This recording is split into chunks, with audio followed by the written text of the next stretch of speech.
Conheça a fundo as melhores empresas para se investir por trás dos bastidores. Genial na Estrada, quarta, às 4 da tarde, no YouTube da Genial.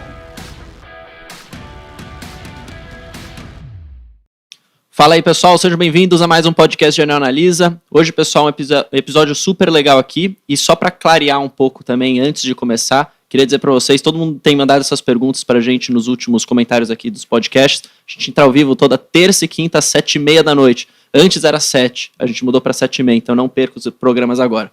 Hoje eu vou falar sobre PetroRio. Recentemente, você acompanha a plataforma Genial Analisa, você pode ter visto que a gente iniciou as coberturas das empresas de petróleo, e aí muita gente ficou um pouco em dúvida, ou pode até ficar um pouco em dúvida do porquê que a gente está fazendo um episódio antes de falar sobre o início de cobertura de todas as empresas, por que a gente trouxe PetroRio. Hoje eu estou aqui com o Vitão, ele pode explicar um pouco mais isso para a gente, foi o analista responsável por esse início de cobertura. Vitão, obrigado por estar aqui. E para ajudar também, o Gabriel está sempre aqui com a gente, sempre para dar os pitacos dele, sempre muito bom ter vocês aqui. A gente estava até conversando, Vitão, no começo aqui, a gente decidiu fazer o contrário, né? Explica para a galera o porquê que a gente decidiu fazer um podcast primeiro sobre PetroRio para depois falar sobre a indústria, sobre toda a iniciação. Tá, o que acontece é o seguinte, você fica lá semanas e semanas trabalhando em cima da iniciação de cobertura, faz o modelo, conversa com a empresa, ajusta as premissas, etc, etc.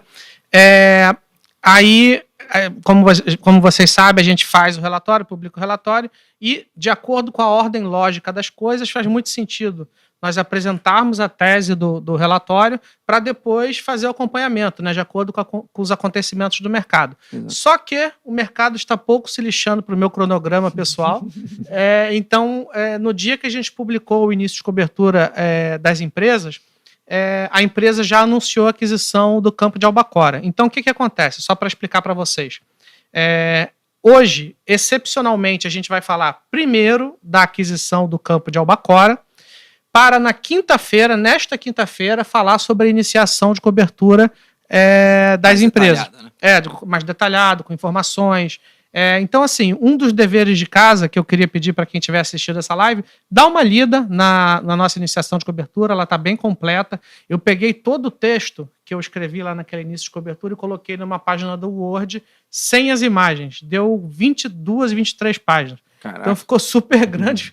Foi super cansativo, então prestigie o nosso trabalho e espero, claro, que as recomendações deem certo. Uhum. Então é isso, hoje a gente vai falar excepcionalmente sobre a aquisição do campo de Albacora, antes de entrar em todos os detalhes técnicos da indústria e da empresa, para na quinta-feira falar sobre a indústria. Aí sim, a gente vai falar sobre como funciona a indústria, o que é preço, qual a diferença das empresas PetroRio, PetroRecon, V3R em relação à Petrobras, em relação também a Queiroz Galvão, qual a diferença deles, qual é o momento do mercado, e entrar nas especificidades da empresa e o porquê que eu tenho compra para um, compra para outro, manter para outro, enfim. E é claro, é sempre bom receber a participação de todo mundo. Mandem perguntas, se eu souber responder, vai ser um prazer. Boa. Tá bom? Então vamos lá? Boa. Então, e aqui também vale mencionar que acontece nas melhores famílias, né? Eu publiquei uma errata em relação ao meu início de cobertura, a gente colocou ali o início de cobertura, o preço-alvo de R$43 por ação, e na realidade eu fiz uma troca de sinal lá em um cálculo do preço-alvo e, enfim, a gente republicou e melhorou? Porque, cara, na hora de calcular o DCF lá da WOC, a empresa tem caixa líquido, então ela vem como negativa, assim, no modelo. Entendi. Aí eu botei, subtraindo caixa líquido, sendo que caixa líquido soma. Entendi. Enfim, é mais ou menos isso, quem puder dar uma... Então, assim... Erro técnico. Mas, cara, eu errei um sinal, cara. Assim, é bom que, foi pra cima, né? Mas, enfim, já publiquei, peço desculpas, né? Muita informação, muita coisa. E, enfim. Então, vamos lá, vamos falar um pouco da aquisição do campo de Albacora Leste. São dois campos, né? Como vocês podem ver aqui no quadrinho, é o Albacora e Albacora Leste. São esses campos que já tem um tempo que a empresa ganhou a exclusividade de negociação com a Petrobras. Então, assim, quando ela entra no esquema de exclusividade, é aquele momento que você está decidindo só os termos da aquisição, tá? Então, assim, já saíram os termos da Albacora Leste, fecharam o negócio. Então, assim, o que a pessoa precisa entender? O campo, ele fica na Bacia de Campos, tá? A Bacia de Campos ela fica próxima ali na costa do Rio de Janeiro. perto e onde a empresa ela já atua, tá? Então, assim, quem conhece ali, tem Frade, que já é um campo também que a PetroRio atua, e é um dos campos em que a Petrobras já está há mais tempo. É um dos campos, é uma das bacias que a Petrobras já atua assim, há décadas, assim, sabe, 50, 60, desde praticamente da sua concepção. Então, assim, é um mercado que a PetroRio já vem explorando há bastante tempo. Eu acho que esse, inclusive, é o primeiro ativo que a empresa compra da Petrobras. Ela geralmente tem feito aquisições de players privados. Então, à medida que ela faz essa aquisição, enfim, ainda precisa ser aprovado pela ANP. Ela pagou ali 200 e tantos milhões no ato, né? E depois, enfim, quando tiver o closing, no momento em que ela receber a canetada da ANP, ela recebe o campo e por aí vai. O que a gente pode falar da Bacia de Campos? Como vocês sabem, ou não sei se todos sabem, a Bacia de Campos, como comentei agora há pouco, é um dos campos em que a Petrobras já atua há mais tempo. Tá? Enfim, décadas e décadas de atuação. E a própria PetroRio já atua lá com Campo de Polvo, Campo de Frade, o Arro. E por ser uma... Assim, qual é a diferença da Petrobras, por exemplo, para a PetroRio? O que elas têm em comum? Elas produzem petróleo, ok. Mas a Petrobras, assim, o grande DNA dela fica na parte de exploração e produção.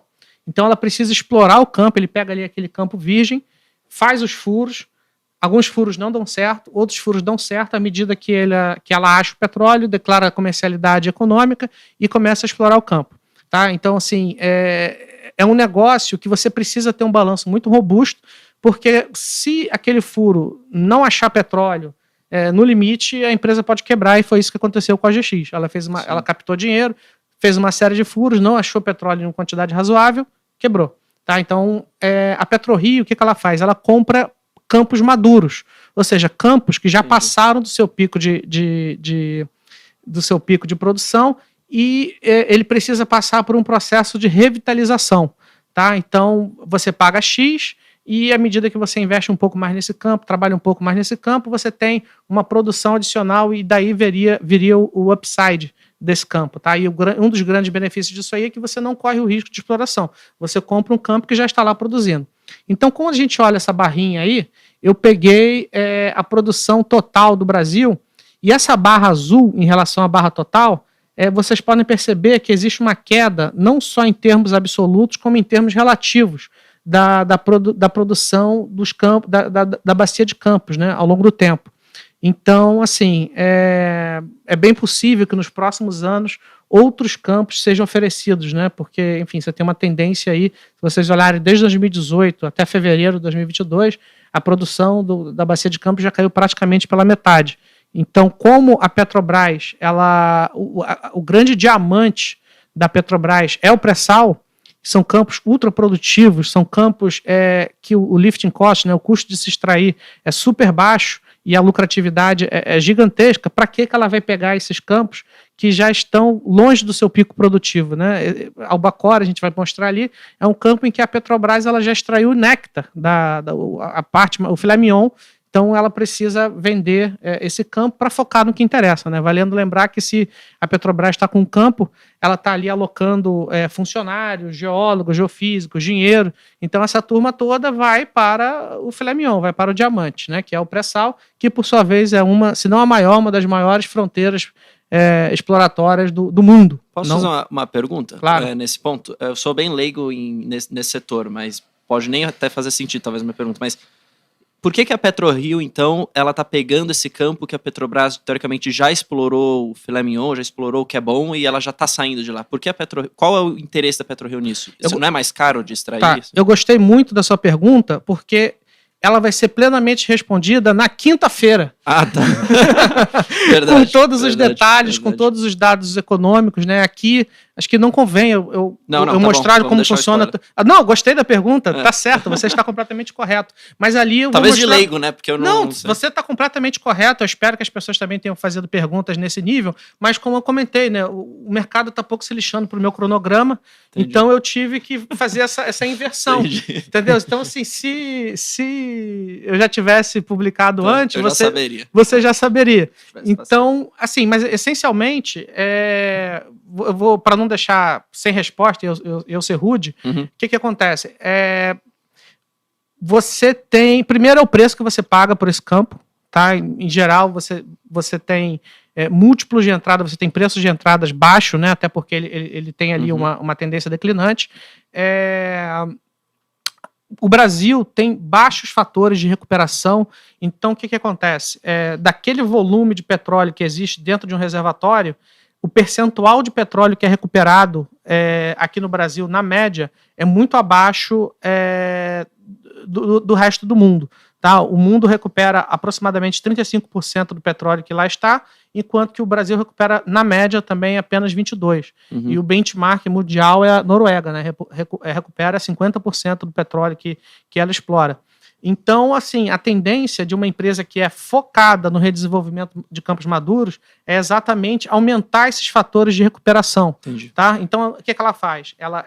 Primeiro, ela não corre o risco exploratório, ela tenta pagar barato em um campo que está com a sua produção declinante. À medida que ela pega esse campo, ela precisa investir um pouco naquele campo, né, em novos furos e etc.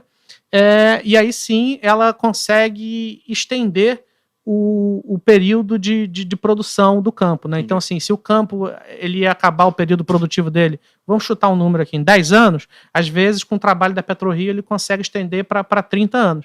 Mais uma vez, sem correr o risco da exploração, né? Entendi. Então, assim, é um ativo que já entra gerando EBITDA, ao contrário de um ativo exploratório. Então, assim, para fins de comparação, quando você compra um bloco completamente exploratório, às vezes, do momento que você comprou o bloco até a primeira gota de petróleo, leva até 10 anos. Entendeu? Claro, você vai estourar de ganhar dinheiro, mas entra nesses méritos que eu acabei de falar mais cedo, né? Se você não tiver um balanço preparado para suportar a parte da campanha exploratória que não vai ser bem sucedida, você quebra. Inclusive, tem um nome que eu acho bem engraçado, quando você fura um poço e você não encontra petróleo ou você não encontra petróleo, você não encontra em quantidade viável, o custo às vezes $50 milhões, o furo $100 milhões, o nome disso aí é sunk cost, custo afundado, porque você literalmente afunda $100 milhões e o retorno disso aí é zero. Mas quando você acha, esses 100 milhões vira, sabe-se lá Deus quanto dinheiro, né? Claro, depende do tamanho da reserva. Então vamos lá, vamos falar sobre algo. Antes de entrar no mérito de Albacora, eu preciso explicar uma questão técnica para vocês. Quando se fala primeiro que petróleo é uma commodity, né? Sorvete na testa, todo mundo sabe disso. Para além do preço, geralmente a gente fala de preço, né? O preço da commodity, etc. O preço. Mas o risco do petróleo não é só de preço, ele também é de volume, é de reservas. Por quê? Porque a reserva está embaixo do solo, né, ou do oceano, ou dos campos onshore, e existe um grau de incerteza sobre o quanto de petróleo vai ser extraído daquilo ali. Então, para estimar o quanto de petróleo vai ser extraído dali, existem dois pilares, que é o viés econômico, né, e o viés técnico. O viés técnico, eu não sou geofísico, eu não sou geólogo, mas diz respeito às características do reservatório. E, para além disso, diz respeito também ao preço do petróleo, né? Então, assim, se o preço está $150, fica viável explorar uma parte daquele reservatório que às vezes não era. Entendi. Entendeu? Então você tem essas duas grandes variáveis, né? Então, como eu comentei, existe o volume também é uma questão de risco, né? O volume a ser produzido.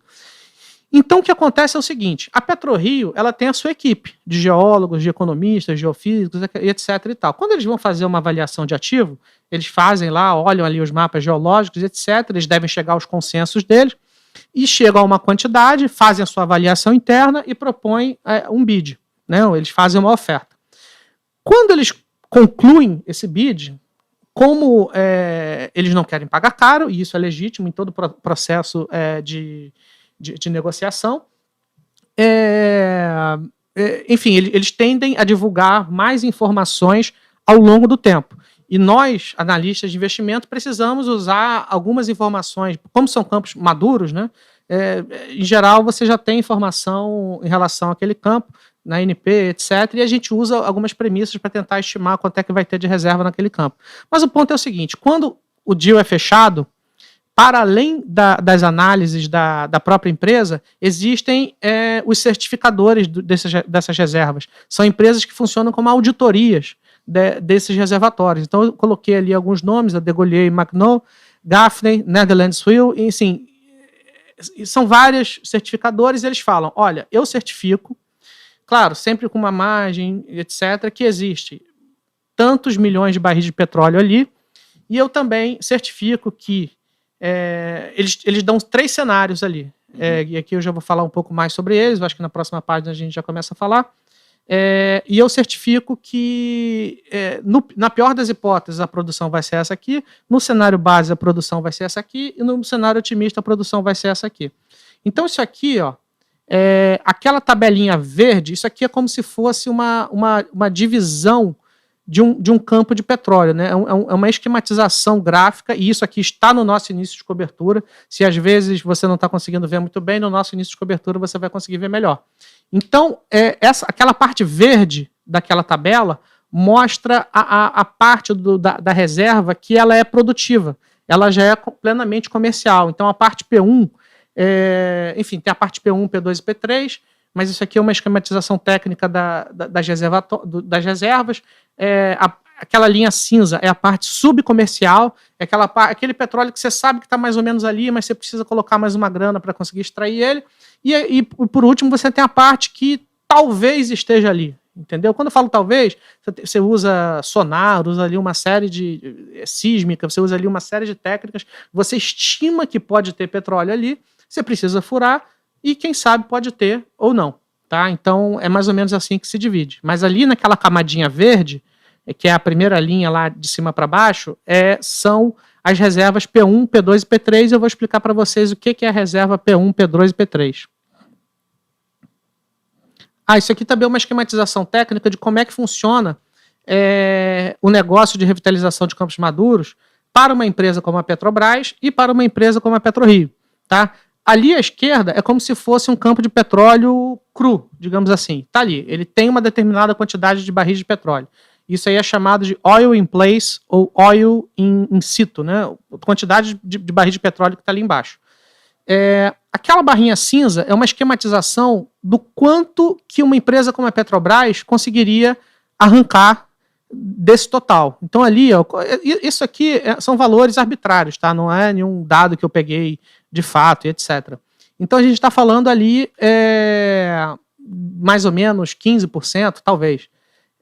Já uma empresa com foco em revitalização, ela consegue extrair mais, né? Porque esse é o foco dela, né? Ela consegue prolongar enfim, o tempo produtivo daquele campo. Isso aqui foi um desenho que eu fiz, tem coisas melhores lá no nosso início de cobertura, mas enfim, foi só uma tentativa de explicar de como é que funciona o negócio. Tá? Então vocês precisam entender o que é a classificação P1, P2 e P3. Tá? A classificação de P1 é a quantidade de milhões de barris de petróleo que com pelo menos 90% de certeza vai conseguir ser extraído. Então, assim, aquele petróleo que está ali na boca. É só correr, chutar para o gol e arrancar. Então, essa classificação ela é feita antes de furar? Não.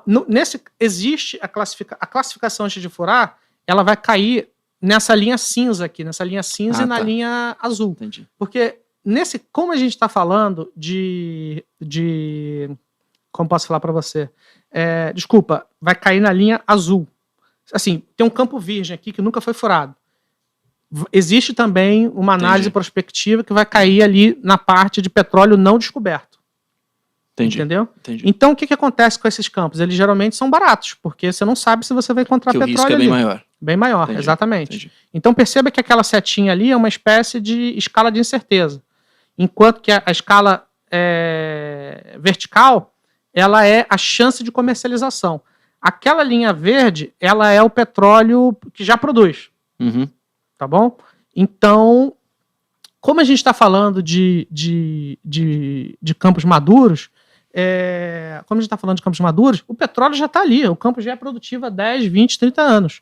Entendeu? Não é já passou desse nível, né? Já passou desse nível. A gente está falando só da parte que é produtiva. Então, assim, o P1, ele é, em teoria, o melhor petróleo, porque é aquele que você vai conseguir recuperar com 90% de chance. Vamos falar do P2. O P2 é aquele com pelo menos 50% de chance. Então, quando eu falo pelo menos, a gente está falando que na prática vai ser algo em 60%, 70%, 80%. Então, como é aquela quantidade de petróleo que é, digamos assim, aquela que tem a maior possibilidade, é geralmente esse volume que o mercado usa para fazer as suas avaliações, tanto de volume futuro, né, em termos de produtividade, quanto de avaliação da quantidade de barris que estão ali naquele momento. Tá? E o P3 é o melhor dos cenários. É aquele que tem 10% de chance de recuperação. Pode ser que ele consiga recuperar? Pode, mas é pouco provável, concorda? Então, assim, enfim, no melhor dos casos, a empresa pode conseguir recuperar P3. Né? Então, existe essa classificação, P1, P2, P3, de acordo com o perfil de reserva das empresas. Então, o que acontece aqui?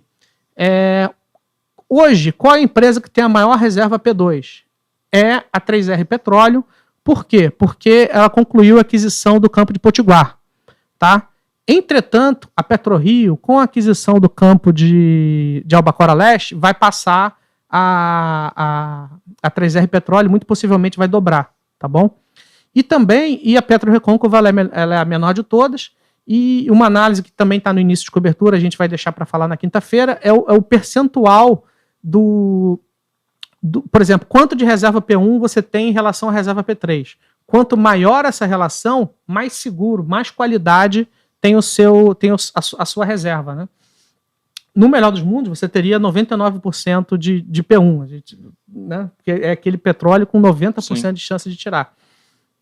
Então, por exemplo, na Recôncavo, já vou dar um spoiler, é a que tem a maior percentual de petróleo P1. Então, assim, qualitativamente, ela tem um reservatório de muita qualidade, né? Assim, no caso, o total de ativos dela. Então, o perfil das empresas estão mais ou menos nesse esquema. Tem alguma delas que é... Se uma empresa tem muita reserva, tipo P3, é muito mais arriscado, né? Ou não necessariamente? O P3 ela é como se fosse o copo cheio. Não é que ela seja muito arriscada, ela é o copo cheio. Entendi. Porque o P3 é 400 milhões. O P2, na realidade, é um percentual do P3. Tá. Entendeu? Tá, não é que eles... Não é separado, não, tudo a mesma coisa, eles só vão classificando a mesma coisa. Um está contido dentro do outro. Mas quando você vai considerar o tempo de vida, assim, por exemplo, você vai fazer suas análises, qual que é a reserva que você usa lá? O P2? A gente usa o P2 por quê? Porque é a classificação que te dá pelo menos 50% de chance de que aquele petróleo vai ser recuperável. Então, se é pelo menos, e o P3 é o 10%, então a gente está falando aí de uma possibilidade de recuperação entre 50% e 80% alguma coisa por cento. Então, no final do dia, é o cenário mais provável com essa margem de erro. Tá? Então, assim, se a recuperação der errado, vai cair para o P1, é ruim. Uhum. Se der muito certo, vai cair para o P3. Entendi. Entendeu? E vocês vão ver que existem... Eu não sei se eu coloquei nessa apresentação ou se vai estar na quinta-feira. Então, só quem estiver na quinta-feira vai conseguir ver. Então, isso aqui é o seguinte. Esse gráfico da esquerda é a relação do P1 em relação ao P2 e no gráfico da direita é a relação do P1 em relação ao P3. Então, como eu comentei mais cedo, o PetroRecôncavo é aquela que tem mais qualidade, digamos assim, em termos de reserva, e essas empresas que estão com a barra azul são empresas também focadas em revitalização, mas da América Latina.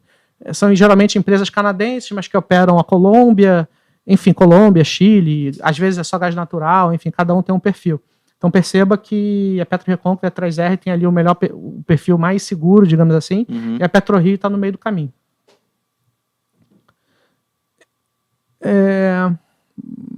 Vamos lá.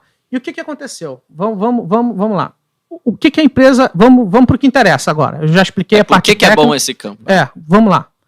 Eu tive que fazer essa explicação, porque se eu chegar aqui e falar de P1, ninguém vai ser um papo de maluco. Então eu precisei fazer essa introdução. Então o que acontece? A empresa anunciou aquisição, né, dividida ali em diversos pedaços, de 2,2 bi de dólares. Essa aquisição foi cara ou barata? Aí a empresa ela coloca, olha, de acordo com as nossas estimativas, o P1 da Albacora Leste é de pelo menos 240 milhões de barris. Qual é a premissa do preço do petróleo de longo prazo que nós utilizamos? $61 por barril. Isso é a empresa, não você?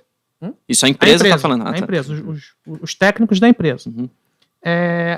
Então vamos começar os trabalhos aqui.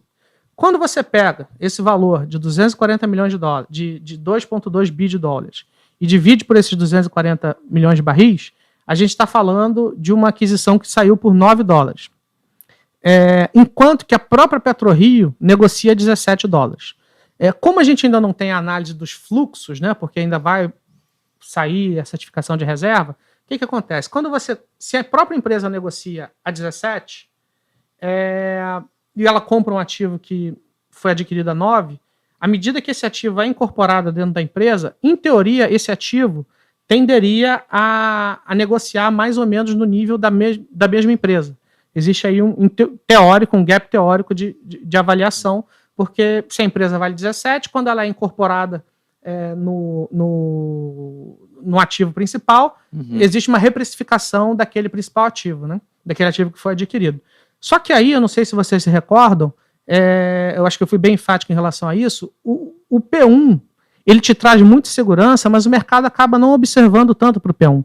Sempre que tem uma aquisição, a gente olha mais para o P2, né? O mercado olha, então assim, quanto a empresa pagou em relação ao EV-P2, etc. Então, assim, qual é o P2 da empresa? Como é que a gente vai chegar a essa estimativa? Sendo que eu não sou geofísico, não sou nada. Então, o que acontece? Quando eu olhei o anuário estatístico da ANP, da Agência Nacional de Petróleo, ele te dá uma quantidade de evolução de reservas do petróleo brasileiro da Bacia de Campos. Tá? Então, quando você pega as reservas P1 de todos os ativos da Bacia de Campos em relação ao P3 de todos os ativos da Bacia de Campos, nos últimos 10 anos, acho que são 10 anos ali, né? 3, 6, 9, 10, acho que é isso. Nos últimos 10 anos, ela oscilou, ficou numa média ali de 55% a 60%. Uhum. Então, poxa, se esse 240 milhões, se esses 240 milhões representa 60% dessa relação, quanto é 100% do P3, né? Então, assim, se a gente fizer um proporcional, é como se o P3 fosse ali na casa dos 400 milhões. O que eu fiz aqui foi, uma matemática básica, longe de ser científico, tá? Então, pelo amor de Deus, não me ataquem. E eu preciso estimar o futuro, né? Baseado em premissas razoáveis. Então, o que acontece aqui? Quando você coloca ali uma relação, às vezes, de 60%... Se o P2 ele tem um percentual maior da reserva, né? Eu mostrei ali que ele é subdividido em 3 classes.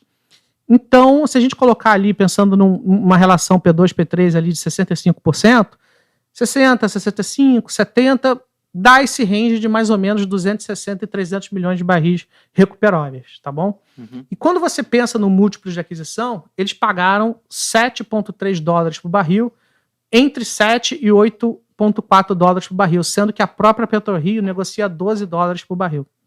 Tá? Então, assim, aí volta para aquilo que eu comentei agora há pouco. À medida que esses ativos, agora pensando em EVP2, esquece EVP1, à medida que esse ativo entra a $8 ou a 7, a tendência é que existe uma convergência, né? Então, aí isso você está falando que ela pagou barato? Aparentemente, sim. E aqui Entendi. eu vou tentar explorar mais essa questão. Se ela tivesse pago acima do que ela negocia hoje, aí é uma proxy que é caro, que ela pagou caro. É uma proxy preliminar. Aí a gente precisa... Toda aquisição não é só fazer essa aritmética. Uhum. Não é só isso. Você tem que pensar nas alavancas de valor que a empresa vai fazer e nas sinergias operacionais, nas alavancas de valor que a empresa vai atuar naquele ativo adquirido para entender o quanto de valor aquilo vai gerar. Entendi. Tem sinergia operacional? Tem algum benefício tributário? Tem...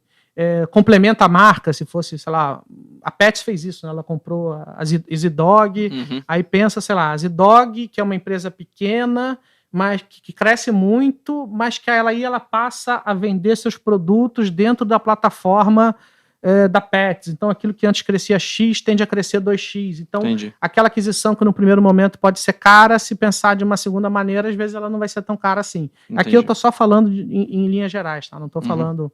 Então, olha só. Mas aqui tem uma questão interessante. Aí, olha só. Isso aqui, se vocês não estão conseguindo ver direito, por favor, dê uma olhada no nosso início de cobertura. No gráfico da esquerda tem a aquisição tem todas as transações que aconteceram no mercado, ficou ali na casa dos $6 por barril, e à direita tem as transações que aconteceram em ativos de águas profundas. A média é de $5. Aí você pensa, pagaram caro. Sendo que cada campo tem a sua característica. Quando a gente olha, por exemplo, para a Papa-Terra, é um campo problemático. Então foi por isso que ele saiu a $1,40. Então ele acaba puxando a média para baixo.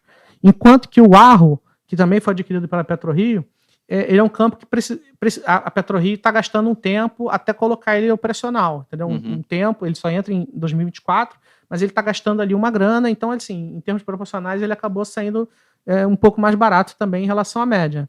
Então, assim, essa média verdinha que vocês estão vendo, elas são puxadas para baixo por esses ativos que são deep waters, são de águas profundas, mas que no final do dia acabam puxando essa média para baixo. Então, quando eu olho a Albacora sendo negociada, sendo adquirida, por $7, $8, eu não acho nenhum absurdo, principalmente se... Próximo slide. O que acontece? Como eu comentei mais cedo, existe a viabilidade técnica e existe a viabilidade econômica. Quem é a certificadora da PetroRio? É a Degollier. Quem é a certificadora da 3R? É a Degollier também, pelo menos no campo de Potiguar. Ela também usa a Gaffney. O campo de Potiguar, eles publicaram, sei lá, tem um mês e meio, as informações relacionadas do ativo de Potiguar.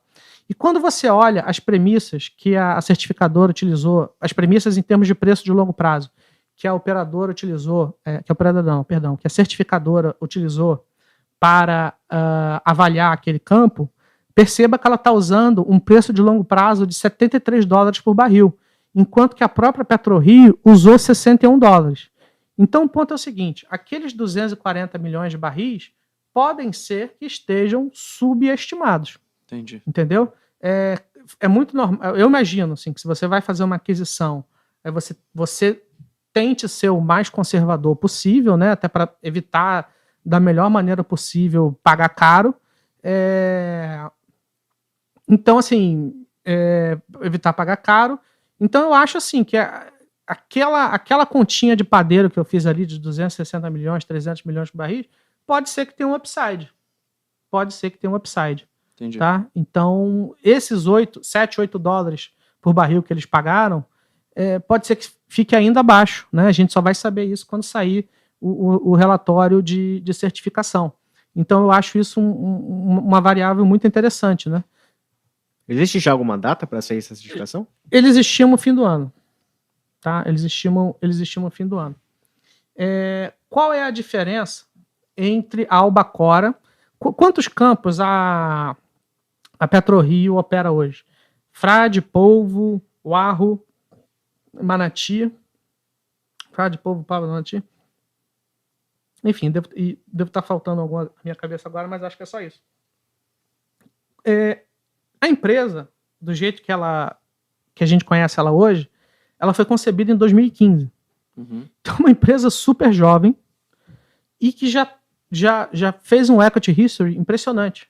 Entendeu? Uma empresa que já vale 20 bi, virou queridinha, mostrou que sabe executar, que sabe cortar custo, que sabe reduzir lifting cost. E eles fizeram miséria, e miséria no bom sentido da palavra, com ativos que não são ativos de primeira classe, assim, não são ativos ultracampos gigantescos e maravilhosos. Tá? Eles contaram uma história muito bacana. A Albacora não. As Albacoras, né? Porque tem a Albacora Leste e a Albacora Normal, eles ainda não adquiriram a Albacora Normal. A Albacora Normal, é a Albacora Leste que eles compraram e a Albacora Oeste que ainda não saiu o deal. Mas são ativos deep waters de primeira classe. Para vocês terem uma noção, eu vou mostrar aqui no gráfico, os dois campos eles já produziram mais de 200 mil barris por dia. A Albacora Leste, ela já chegou a produzir 160 mil barris por dia. Para fins de comparação, os melhores poços do pré-sal hoje produzem 60 e poucos mil barris por dia. Entendeu? Então é um campo que... E quem sugou esse néctar? Foi a Petrobras. Justo. Ela explorou, ela descobriu, etc, etc e tal. Então, assim, é um ativo de primeira classe. Entendeu? Foi de primeira classe. Ele ainda é, só que para outra pessoa que tem uma outra estratégia. Então, assim, ele é um ativo de águas profundas, né? Que no final do dia, a grande pancada, digamos assim, o grande valor em termos de produtividade, de tudo, na indústria de petróleo brasileiro são as águas profundas, o pré-sal que o diga, né? Então, é um ativo bem grande, a gente está falando aí de 550 quilômetros quadrados. O volume de petróleo dentro do reservatório é de 3,8 bi de barris de óleo equivalente e 3,8 bi, né? Então, assim, supondo que a empresa pudesse extrair os 100%, a gente está falando de 3,8 bi. Louco. Eu tenho o quanto ela já extraiu lá no início de cobertura, se eu não me engano, desse 3,8 bi, ela já extraiu, se eu não me engano, 12. Ao longo de todos esses... Eles, no caso, a Petrobras. Eles já extraíram, se eu não me engano, 12. E vale lembrar, se eles já extraíram 12, qual é a média da bacia de Campos? 24. Qual é a média do Brasil? 30. Qual é a média do mundo? 35. Qual é a média do benchmark? 50. Entendeu? Então, assim, se a gente só pensar na aritmética, o potencial aparente é bem interessante, né? O campo foi descoberto em 1988 e ele só saiu a primeira gota em 2006. Então, entra naquela questão que eu falei, né? O tempo que demora da descoberta até a produção. E quem leu o meu início de cobertura, mas também quem leu o teaser da Petrobras, eles comentam que, por ser um ativo muito grande, ele eventualmente tem um quesinho de potencial exploratório. Tá? Então, assim, se você tem um reservatório que ele já é descoberto, digamos assim, que ele já está ali produzindo, isso não impede de você fazer novas descobertas dentro do próprio campo. Inclusive, a PetroRio fez isso recentemente. Tá? Então, isso é algo muito, muito interessante. Só uma pergunta. O Bayar Borges Neto, ele falou que PetroRio é a primeira empresa dele que ele gosta ali, que a diferença é operacional, as pessoas. Trazendo um pouco dessa pergunta dele, assim, antes desse campo... Qual foi a pergunta dele? Ainda não sei. Que na verdade não teve pergunta, foi essa afirmação, mas trazendo essa informação, uma pergunta minha, vamos colocar assim. Antes desse campo de Albacora que eles pegaram, os outros campos, eles não eram tão bons quanto, é isso? Eu não quero usar a expressão bons, porque parece que eles eram ruins. Tá. Não, porque o que eu quero dizer é por isso que o mercado se animou com essa aquisição, porque é um campo melhor nesse sentido, que ele pode gerar mais valor? Eu acho assim, quando eu falo mercado se animou, o que acontece? Antes deles anunciarem, sei lá, 6 meses atrás, quando eles anunciaram a exclusividade da negociação, quando você anuncia a exclusividade na negociação, no final do dia você está negociando o preço, né? E alguns detalhes técnicos ali. Se eu não me engano, a ação subiu uns 20%. E depois que eles anunciaram a aquisição, a ação não subiu tanto mais. Eu acho assim que, foi como eu falei, eu acho assim que esse ativo, eu diria assim, que se você pensar que ele foi um ativo que já produziu quase 200 mil barris de petróleo por dia, ele é um ativo de primeira classe.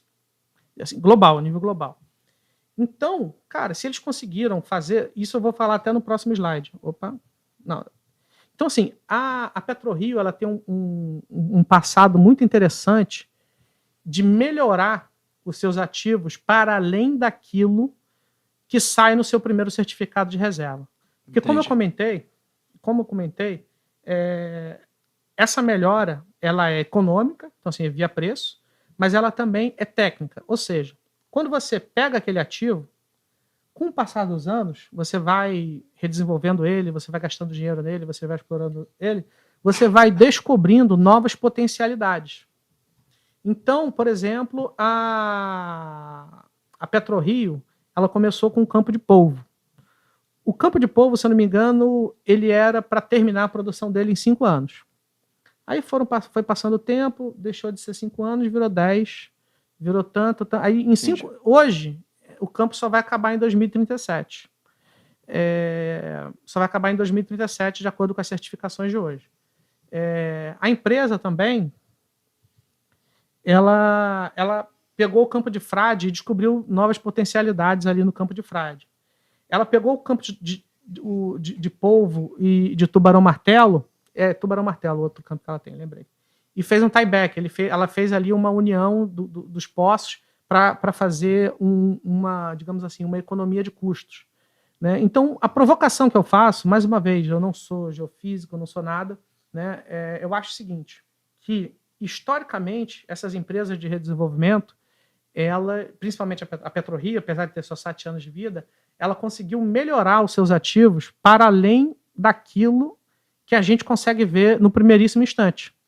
Entendi. Entendeu? Seja produzindo mais, achando novas potencialidades, etc.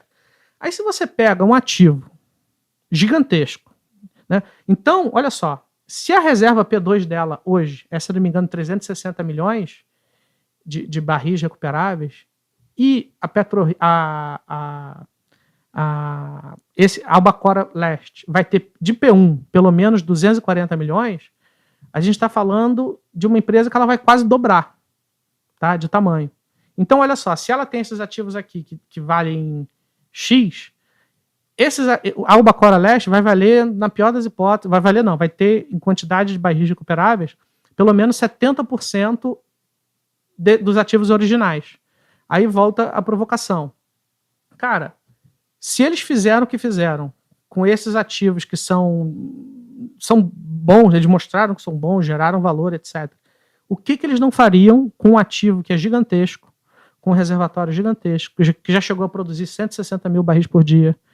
Entendeu? Entendi. Eu consigo provar isso? Eu não consigo provar isso. Eu não sou geofísico, não sou geólogo, mas entra naquelas coisas que a gente chama de opcionalidade, que é aquela coisa assim, que você paga 0 hoje, né? Mas que lá na frente, se acontecer alguma coisa, poxa, você levou aquilo ali de graça. Entendeu? Uhum. É bom pagar por algo que, enfim, você não está considerando e que se acontecer, pô, legal. Tá? E dentro do teaser também da Petrobras, falando sobre o campo, tem muita questão técnica ali, esse campo é do período, tem uma porosidade X, etc. Mas ele também cita que tem potencial de exploração, mas também potencial de pré-sal. Tá? Então imagina, pode ser uma espécie de bilhete premiado. Né? Uhum. Claro que existe um primeiro momento que ela vai focar no básico, né? Mas se você pensar ao longo do tempo, ela tem um dever de casa bom para fazer aí na Albacora Leste, mas se você pensar ao longo do tempo, o quanto de valor não pode, eventualmente, ser destravado à medida que a empresa for conhecendo o campo, for conhecendo as suas potencialidades. Esse gráfico aqui, ele está desatualizado, eu peguei da ANP, então assim, ele vai só até 2015. Quem for mais atento está vendo que ele vai só até 2015. Então percebam que a produção chegou a 180, 160 mil barris em algum momento.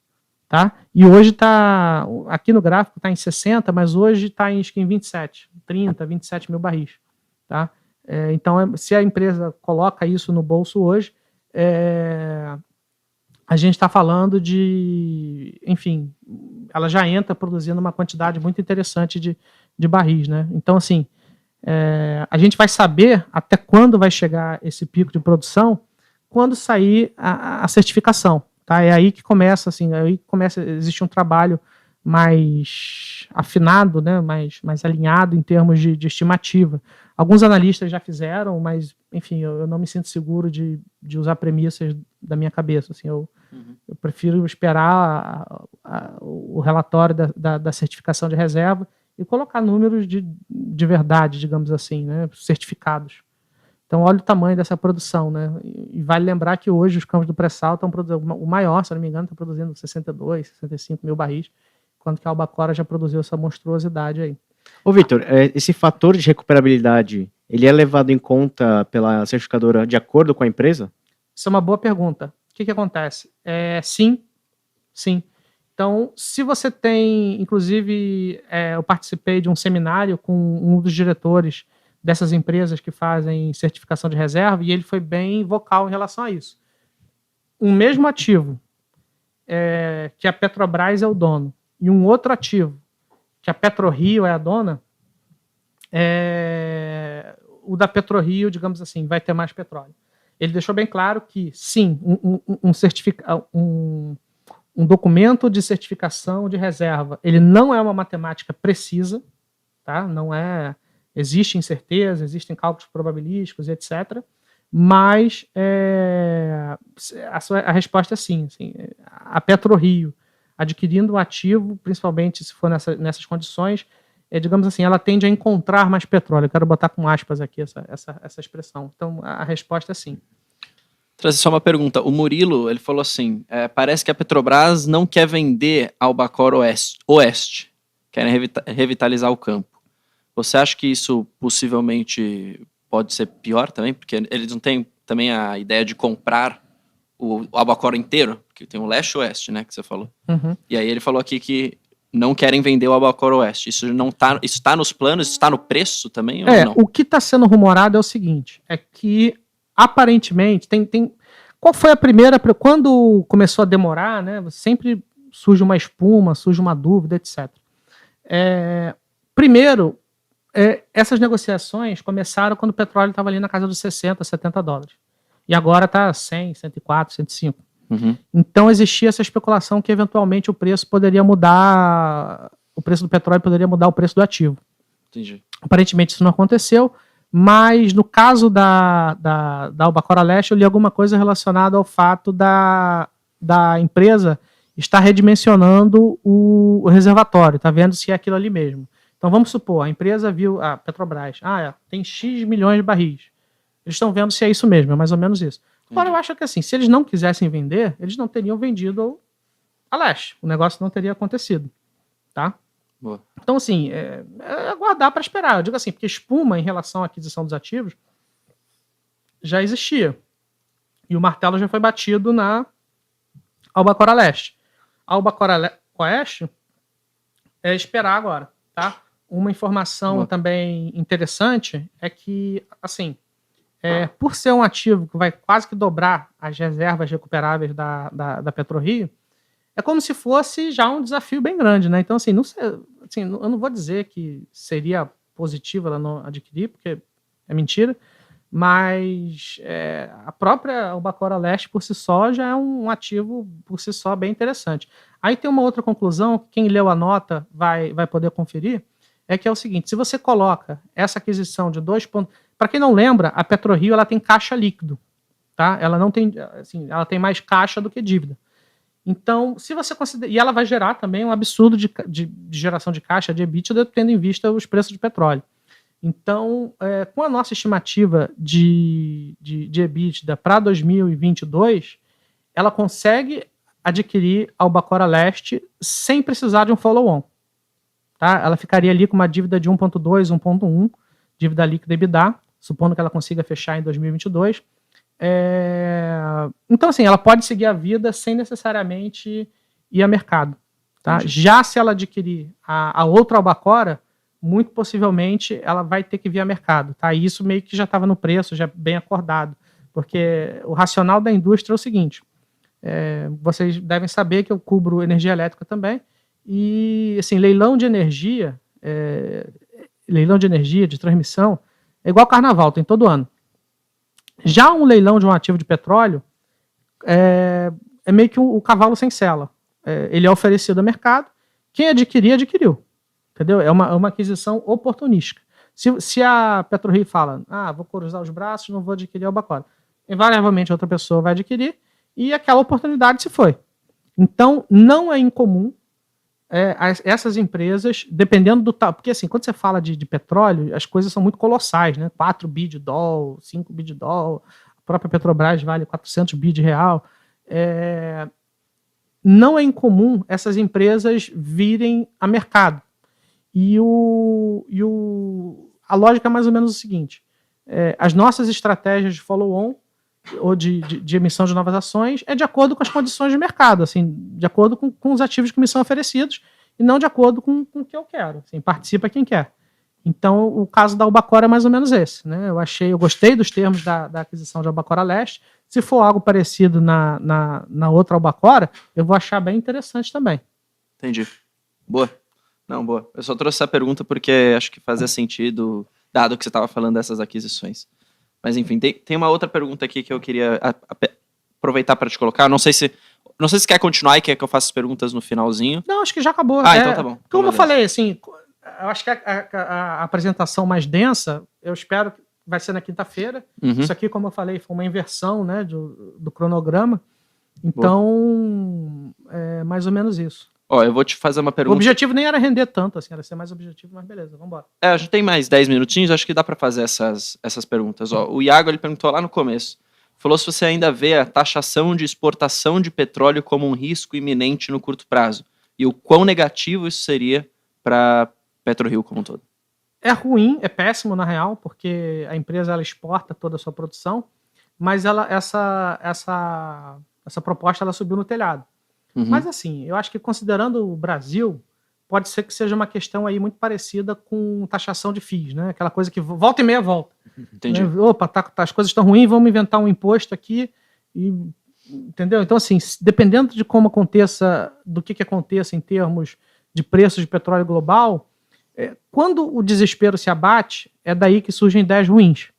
Então assim, vamos supor, vou até bater na madeira aqui, vamos supor que o preço do petróleo vá a 150, 180, as pessoas revoltadas com o preço da gasolina na bomba,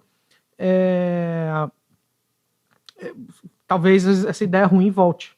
Uhum. Entendeu? Então, assim, sempre que o desespero se abate, as ideias ruins brotam da terra. Então, é torcer para rezar para que não aconteça nada com o preço do petróleo. Perguntaram também para você, eu sei que você vai falar isso na quinta-feira, mas se você quiser dar o spoiler, o que você vê melhor, né, com melhores olhos, 3R ou PetroRio? A 3R ela tem mais upside. Eu já vou dar um spoiler. Que chato, né? É. Sim, se vocês verem A não ser que você não queira falar e deixar eu vou pra quinta. falar. Não tem problema. A questão é a seguinte. Eu acho... O que acontece? Quando você olha o nosso preço-alvo e a PetroRio, a 3R tem mais upside. Então, se a gente olhar só assim, a questão determinística dos números, eu prefiro a 3R e, de fato, a 3R lá no ranking, para mim, é a mais barata. E, em teoria não, eu prefiro a 3R. Entretanto, a 3R ela é uma empresa que está nos seus estágios iniciais.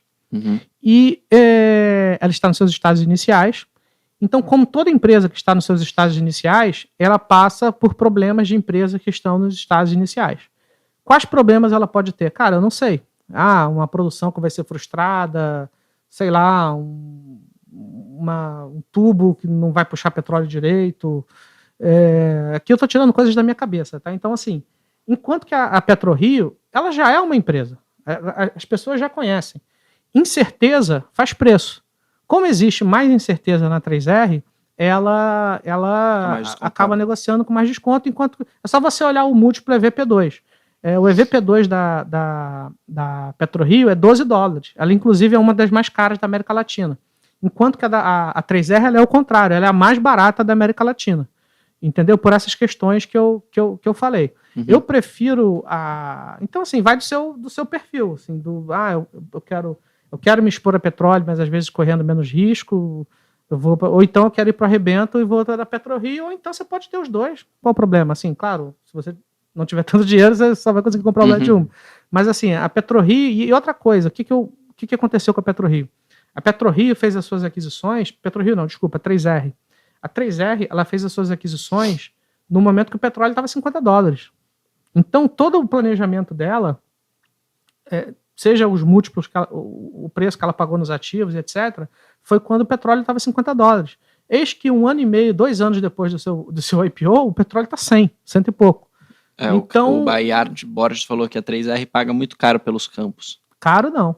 Ele falou aqui. Não. Contrário, né, do que você está falando. Os preços de entradas dela são os menores do mercado, assim, na média. Não pagou caro em campo nenhum, não. Ela pagou... o que você está falando é o contrário do que ele falou aqui, por isso que eu trouxe isso. Eu sugiro, Bayard, que você dê uma olhada no nosso início de cobertura, porque tem uns dados lá, tá? Aí eu tem lá os múltiplos de transação ativo por ativo. Na média, eles pagaram ali $4 por aquisição. Por quê? Porque são campos... isso é uma coisa importante também. Por que eles pagaram barato? Vocês podem falar que eles foram oportunistas, no bom sentido da palavra? Sim. Mas o que acontece? Cada empresa tem um foco em um ativo diferente. Então, não interessa quantos ativos onshore vão ser oferecidos no Brasil. A PetroRio não vai comprar. Então, ela não participa do processo competitivo dos campos onshore. Enquanto que a 3R, ela não vai comprar os campos do pré-sal. Porque quem vai comprar campos do pré-sal é a Petrobras, é a Shell, é a Chevron. São aquelas grandes empresas multibilionárias de petróleo. Entendeu? Então, você tem ali uma questão de que cada tipo de ativo ela, digamos assim, se ajusta para um tipo de player diferente. Os campos onshore, eles são menores, tá? Então, assim, uma empresa como a Petrobras, que que é avaliada em 400 bi, ela não pode perder, tendo o pré-sal nas mãos, ela não pode perder o tempo dela com campo onshore que produz 2.000 barris por dia, porque ela vai ter que alocar seres humanos ali, vai ter que alocar um PhD em geofísica, vai ter que alocar dinheiro, tempo. Então é melhor pegar essa energia dela e focar no filé mignon dela, que é o pré-sal, enquanto que a 3R não consegue focar no pré-sal, porque os investimentos são multitrilionários. Então, assim, cada personagem, digamos assim, se encaixa num ativo distinto. Boa. Eu acho que fica o convite aqui para vocês lerem, mesmo antes do próximo podcast na quinta-feira, vocês leiam o início de cobertura que o Vitão publicou lá na plataforma Genial Analisa, o link está aqui, inclusive se até puderem publicar aqui nos comentários o link, eu acho que eu agradeço, senão aqui na descrição, pessoal, tem o link também lá do site da Genial, vocês podem achar a plataforma Genial Analisa por lá, ou só colocar no Google, no URL, analisa.genialinvestimentos.com.br, tá lá o relatório completo. Vocês vão poder ver um pouco mais, com mais detalhe nessas informações que você está trazendo. E óbvio, né, acompanhe quinta-feira também, porque a gente vai ter mais informação, inclusive até os spoilers que eu fui perguntando aqui também de lá. Mas, não tem nenhuma outra pergunta, foi tudo isso daqui, tudo que eu li. Deixa eu ver se eu só não perdi mais alguma coisa. O Bayard, eu acho que ele é bem otimista com o PetroRio. Ele falou que para ele vai multiplicar por 5 a produção. É isso mesmo. É isso, se tudo der certo, vai multiplicar por isso mesmo. E é um case bem interessante, cara. Achei bem interessante. Assim, porque a questão da PetroRio, o que acontece? Ela comprando a Albacora agora, ela ainda tem que fazer um dever de casa na Albacora. Ali, ela até detalha isso no documento que saiu. A 3R, a cama meio que está pronta. Assim, é só a ANP passar a caneta nos campos e ela começar a extrair petróleo por 100 de um ativo que ela comprou quando o petróleo estava 50. Então, assim, aí eu acho que o grande upside da 3R vem mais ou menos disso. Entendi. Dela ter entrado, ela ter feito todo o planejamento dela de um barril a 50, eis que subiu pra caramba. Subiu pra caramba, e quando você coloca a curva do preço do petróleo de hoje, se encontra muito valor, né? Boa. O pessoal te elogiou aqui, falou que você deu uma bela de uma aula, gostaram muito da apresentação. Então fica o convite, né? Faz o convite de novo. Quinta-feira tem um podcast ainda com mais informação, né? Mais informação. E é isso. Se quiser levantar perguntas, se eu souber responder na hora, vai ser um prazer. E qualquer coisa também, se vocês estiverem vendo alguém, por acaso, esse podcast ou ouvindo, né, depois que a gente saiu ao vivo, pode mandar as perguntas aqui nos comentários do próprio YouTube ou na plataforma de Analisa, ou te seguir lá no Insta, né, também. No Insta, no Twitter. Procurar no Twitter é Vitor Souza L. No Insta, eu acho que é a mesma coisa, não lembro direito, mas deve ser Vitor Souza, Vitor L. Souza, boa. Sei lá. Você sempre abre caixinha de perguntas, acho que é bom de dar umas, sei lá, tirar umas dúvidas rápidas. Eu quero ser influencer.